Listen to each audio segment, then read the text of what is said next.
4:15ಗೆ ಓದೆ. ನಾನು ಓದಿದ್ದು ಬೇರೆ, ನೀವು ಓದಿದ್ದು ಬೇರೆ. ಇಲ್ಲ, ನೀವು ಓದಿದ್ನು ಓದ್ದೆ ನಾನು. ಇಲ್ಲ, ನಾನು ಓದಿದ್ದು ಬೇರೆ, ನೀವು ನಾವು ಜವಾಬ್ದಾರರು ಅಂತ ಹೇಳೋದು ನಾನು ಓದ್ದಲ್ಲ. ಪ್ರಜಾವಾಣಿ ಓದ್ದೆ. ನಾನು ಇದು ಪ್ರಜಾವಾಣಿ ಇದೆ. ನಾನು ಪ್ರಜಾವಾಣಿ ಬರ್ತದ ಇದು 5ನೇ ತಾರೀಕಲ್ಲ, ಇದು 5ನೇ ತಾರೀಕು, ಇದು 21. ಬೇರೆದು ಓದಿರೋದು. ನೀವು ಬೇರೆ ಓದಿದ್ದೀರಿ. ಇದು 5ನೇ ತಾರೀಕು ಎಡಿಟೋರಿಯಲ್ ಬರೆದಿದ್ದಾರೆ. ಅಲ್ಲ, ನಾನು ಇದನ್ನೇ ಪ್ರಜಾವಾಣಿದು ನಾನು ಓದಿದ್ದೀನಿ. ಆಯ್ತಪ್ಪ, ಇದು 5ನೇ ತಾರೀಕು ಎಡಿಟೋರಿಯಲ್ 5ನೇ ತಾರೀಕು ಸರಿಯಾಗಿ ಓದಿ. ಅವರು ಮುಖ್ಯಮಂತ್ರಿ ಏನಾದ್ರು, ನೀನು ಯಾವ್ದಾವ್ದು ಬೇಕೋ ಸೆಲೆಕ್ಟ್ ಮಾಡ್ಕೊಂಡು ಪ್ಯಾರಾ ಓದಿದ್ಯಾ ಅಂದ್ರು. ನಾನಿಲ್ಲ, ಪೂರ್ತಿ ಇದೆ ಇದರಲ್ಲಿ. ಓದು ಅಂದ್ರೆ ಓದ್ತೀನಿ, ಬೇಡ ಅಂದ್ರೆ ಬೇಡ. ಬೇಡ. ಈಗ ನಾನು ಓದಿರೋದು ಪ್ರಜಾವಾಣಿ ಎಡಿಟೋರಿಯಲ್. ಅವ್ರಿಗೆ ಗೊತ್ತಿಲ್ಲ ನಾನು 21ನೇ ತಾರೀಕು ಎಡಿಟೋರಿಯಲ್ ಓದಿಲ್ಲ. ಕೊಡಪ್ಪ, ಕೊಡಿ ಮುಖ್ಯಮಂತ್ರಿ. ಇದು ಕೊಡಮ್ಮ.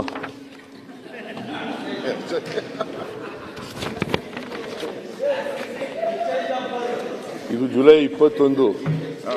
ಓದಿ ಒಂದ್ ಸ್ವಲ್ಪ. ಜುಲೈ 21. ಇದು 5ನೇ ತಾರೀಕು ಆಗಸ್ಟ್, ಸಾರಿ ಜೂನ್ 5. ಜೂನ್ 5 ಘಟನೆ ಆದ ನೆಕ್ಸ್ಟ್ ಡೇ ಎಡಿಟೋರಿಯಲ್. ನೋಡಪ್ಪ, ಅದನ್ನ ನೋಡ್ತೀನಿ. ಸರಿ ಇದೆಯಾ?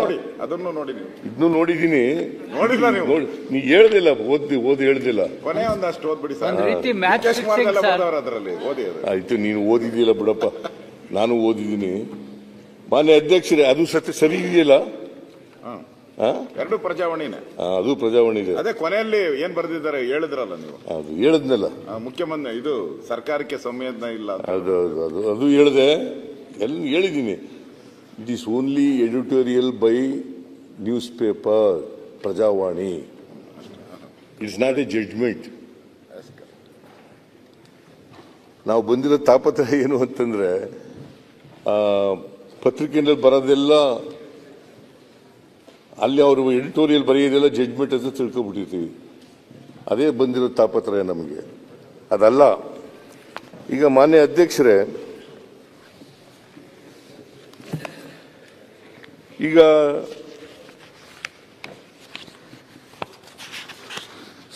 ಸಮೂಹ ಸನ್ನಿ ಸಂಬಂಧಪಟ್ಟಂತೆ ಇವರು ಬಿಜೆಪಿಯವರು ಟ್ವೀಟ್ ಮಾಡಿದ್ದಾರೆ. ಏನಂತ ಹೇಳಿದ್ರೆ, ಬಿಜೆಪಿ ಮಾಡಿದ ಟ್ವೀಟ್ ಯಾವಾಗ ಮೆರವಣಿಗೆ ಓಪನ್ ಇದರಲ್ಲಿ ಪ್ರೆಸ್ನಲ್ಲಿ ಹೋಗಬೇಕು ಅಂತ ನಿರಾಕರಿಸಿದ್ರು ಪೊಲೀಸ್ನವರು. 11:40ಕ್ಕೆ ಒಂದು ಮೀಟಿಂಗ್ ಮಾಡ್ತಾರೆ ಕಮಿಷನ್. ಆ ಮೀಟಿಂಗ್ನಲ್ಲಿ ಈ ತೀರ್ಮಾನ ತಗೊಳ್ತಾರೆ, ಇದು ಮಾಡಬಾರ್ದು, ಓಪನ್ ಬಸ್ನಲ್ಲಿ ಮೆರವಣಿಗೆ ಮಾಡಬಾರ್ದು ಅಂತೇಳಿ. ಅದರ್ವೈಸ್ ಮೊದಲು ಪ್ಲ್ಯಾನ್ ಮಾಡ್ಕೊಂಡಿದ್ದು KSCA, RCB ಮತ್ತು DNA ಅವ್ರು ಮಾಡ್ಕೊಂಡಿದ್ದದ್ದು ವಿಧಾನಸೌಧದಿಂದ ಅಲ್ಲಿಗೆ ಹೋಗ್ಬೇಕು ಅಂತ, ಮೆರವಣಿಗೆನಲ್ಲಿ ಹೋಗ್ಬೇಕು ಅಂತ.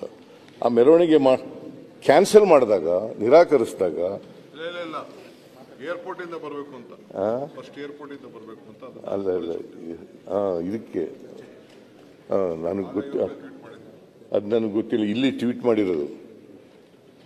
ಹಲವಾರು ವರ್ಷಗಳ ಅಭಿಮಾನಿಗಳ ಕನಸನ್ನು RCB ಟ್ವೀಟ್ ಈ ವರ್ಷ ನನಸು ಮಾಡಿದೆ. RCB ಈ ವರ್ಷ ನನಸು ಮಾಡಿದೆ. ಆದರೆ ತೆರೆದ ಬಸ್ನಲ್ಲಿ ಆಟಗಾರರ ವಿಜಯೋತ್ಸವಕ್ಕೆ ಅನುಮತಿ ನಿರಾಕರಿಸುವ ಮೂಲಕ ಆಕಸ್ಮಿಕ ಗೃಹ ಸಚಿವ ಡಾಕ್ಟರ್ ಪರಮೇಶ್ವರ ಅವರು ತಾವೊಬ್ಬ ಅಸಮರ್ಥ ಹಾಗೂ ಅದಕ್ಷ ಎಂಬುದನ್ನು ಮತ್ತೊಮ್ಮೆ ಸಾಬೀತುಪಡಿಸಿದೆ. ನಾ ಹೇಳೋದಲ್ಲ ಡಾಕ್ಟ್ರೇ, ಬಿಜೆಪಿಯವರು ಹೇಳಿದ್ದು, ಟ್ವೀಟ್ ಮಾಡಿರೋದು.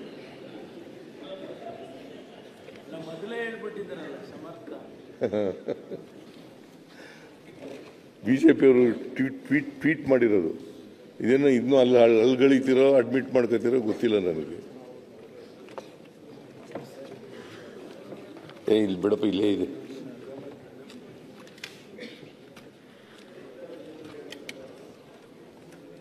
ತಮ್ಮ ನೆಚ್ಚಿನ ಆಟಗಾರರನ್ನು ಅತಿ ಹತ್ತಿರದಿಂದ ಕಣ್ತುಂಬಿಕೊಳ್ಳಲು ಅಭಿಮಾನಿಗಳು ಕಾಯುತ್ತಿದ್ದು, ಅಭಿಮಾನಿಗಳ ಈ ಸಂಭ್ರಮಕ್ಕೆ ಕಲ್ಲು ಹಾಕಿದ ಪರಮೇಶ್ವರ್. ಯಾರು ಹೇಳೋದು? ಇದು ಬಿಜೆಪಿಯವರು ಟ್ವೀಟ್ ಮಾಡಿ ಹೇಳೋದು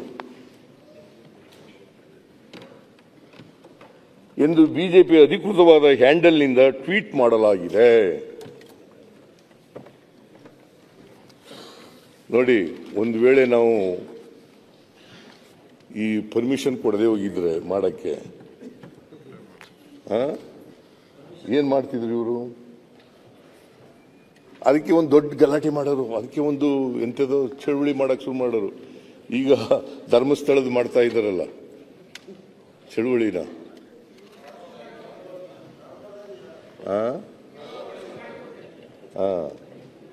ಇದು ಧರ್ಮಸ್ಥಳದ ಹೆಗ್ಡೆಯವರೇ ಸ್ವಾಗತ ಮಾಡಿದ್ದಾರೆ. ಇವ್ರು ಹಿಡ್ಕೊಬಿಡೋದಿಲ್ಲ, ಅಲ್ಲಾಡ್ತಾ ಇದ್ದಾರೆ.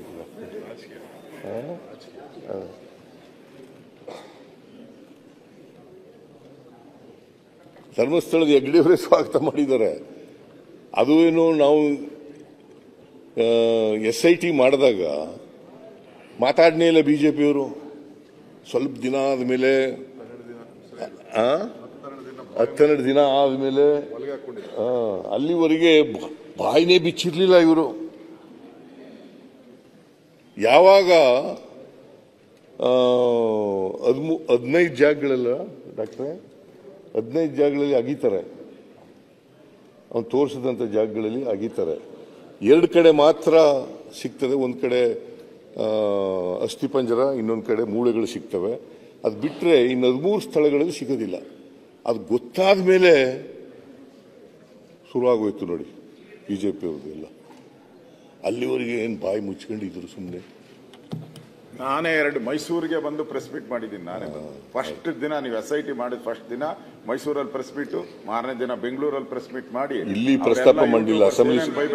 ಅಸೆಂಬ್ಲಿ ಶುರುವಾಯ್ತಲ್ಲ, ಅಸೆಂಬ್ಲಿ ಶುರುವಾದಾಗ ಮಾತ್ರ ಮಾಡಲಿಲ್ಲ.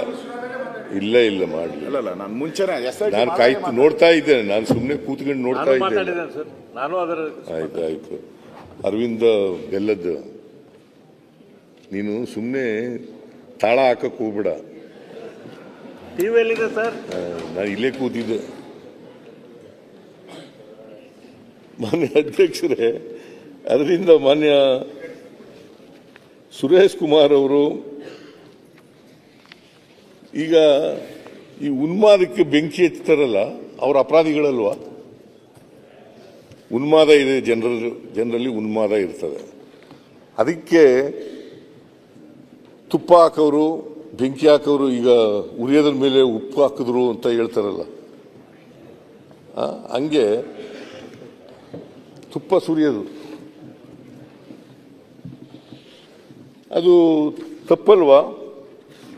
ಆಮೇಲೆ ಮಾನ್ಯ ಅಧ್ಯಕ್ಷರೇ, ಇನ್ನೊಂದು ಘಟನೆಯನ್ನು ನಿಮ್ಮ ಜ್ಞಾಪಕಕ್ಕೆ ತರಲಿಕ್ಕೆ ಬಯಸ್ತಾ ಇದ್ದೇನೆ.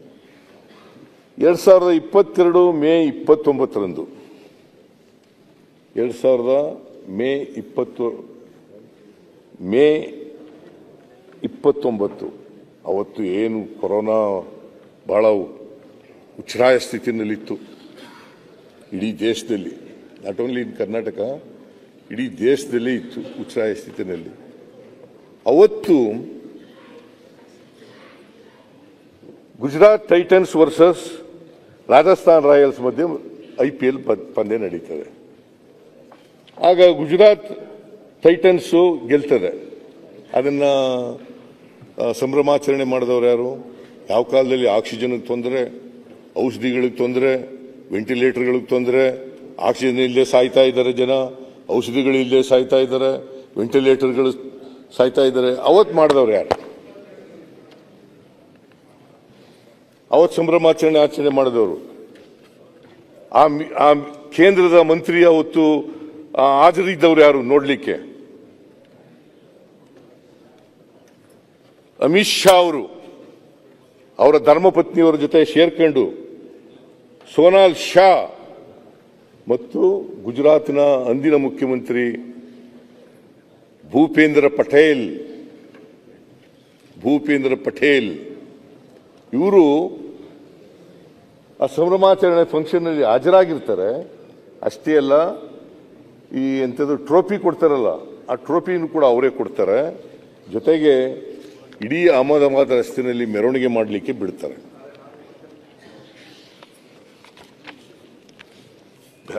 ಮೆರವಣಿಗೆ ಮಾಡಲಿಕ್ಕೆ ಬಿಡ್ತಾರೆ. ಆಮೇಲೆ ನರೇಂದ್ರ ಮೋದಿಯವರು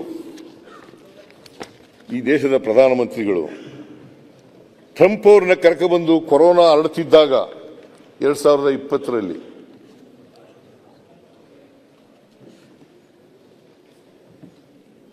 ಎಂಥದ್ದು ಹೌಡಿ ಮೋದಿನ ಹೌಡಿ ಮೋದಿ ಹೌದಿ ಮೋದಿ ಏನಾಗಂದ್ರೆ ಇಲ್ಲಿಗೆ ಕರ್ಕೊಂಡ್ಬಂದಿದ್ರಪ್ಪ ನಮ್ಮ ದೇಶಕ್ಕೇನೆ.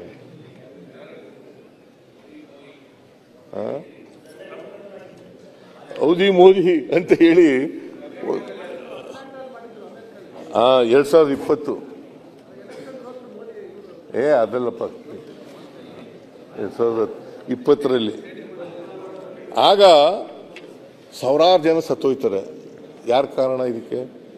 ಮಾನ್ಯ ಅಧ್ಯಕ್ಷರೇ, ನಾನು ಹೇಳಿದ್ನೆಲ್ಲ ಘಟನೆಗಳೆಲ್ಲ ಹೇಳಿದ್ವಲ್ಲ, ಇದರಲ್ಲಿ ಬಿಜೆಪಿ ಅಧಿಕಾರದಲ್ಲಿತ್ತು. ಅನೇಕ ಸಂದರ್ಭಗಳಲ್ಲಿ ಬಿಜೆಪಿ ಅಧಿಕಾರದಲ್ಲಿತ್ತು. ಬಿಜೆಪಿಯವರೇ ಮುಖ್ಯಮಂತ್ರಿ ಆಗಿದ್ದರು. ಯಾರಾದರೂ ಅಶೋಕ್ ಅವರೇ ಎಂಕ್ವೈರಿ ಮಾಡಿದ್ರ? ರಾಜೀನಾಮೆ ಕೊಟ್ರ? ತಪ್ಪಾಯ್ತು ಅಂತ ಹೇಳಿದ್ರ? ಯಾರಾದ್ರೂ ನಮ್ಮ ಸುರೇಶ್ ಕುಮಾರ್ ಅವರು ಅಬೇಟರ್ ಅಂತ ಕರೆದ್ರ ಯಾರಿಗಾರು? ಅದಾಯ್ತಲ್ಲ, ಅದು ಬಿಡಿ.